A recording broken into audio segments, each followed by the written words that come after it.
Hi, I'm Chris McMahon. I'm reading through Chapter 1 of my science fiction novel, The Torsetti Diversion.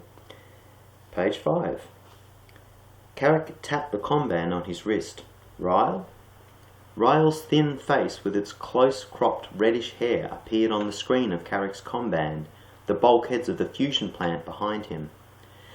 Ryle listened calmly as Carrick outlined the situation. That explains the system failure, said Ryle. I want you back here, this could be bad, said Carrick.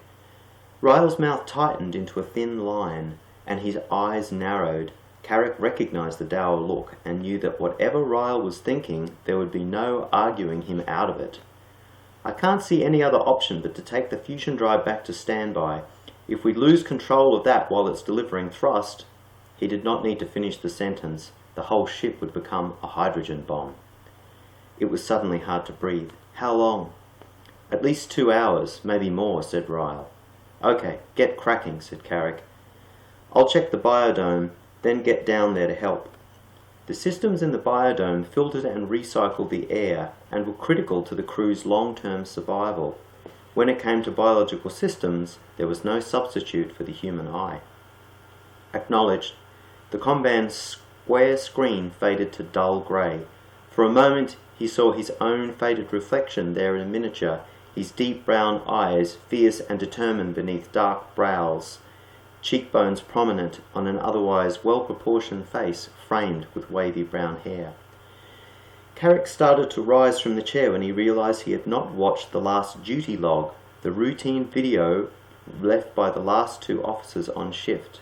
He had been too distracted by the damage to the ship and the threat posed by the radiation. The report was 3 months old, but even so, it was important he reviewed it. Any piece of information may prove vital. Carrick swiveled the command chair to face the wall screens. The last 2 officers on shift had been Mara and Commander Jansen, both in stasis. Shipcom, play last shift log. The screen brightened, and he saw the smooth, handsome face of Commander Jansen. Good morning, Carrick, said Jansen, smiling to reveal a row of perfect white teeth. He was wearing his trademark Odin, optical data interface glasses, the left pane opaque. I'm always pleased to see you on shift. The efficiencies have been a little low in the main drivetrain. You might want to pay some attention to the energy use factors.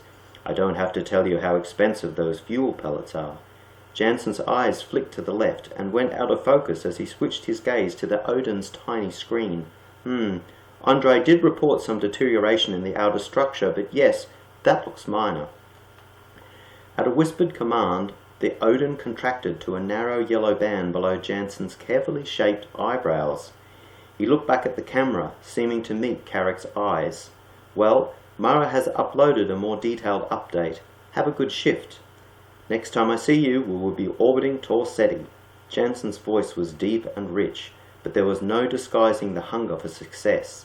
His family had financed the mission, hoping to find a habitable world and cash in on the immense profits of the colonization trade, the sort of world they were hoping to find at Torsetti.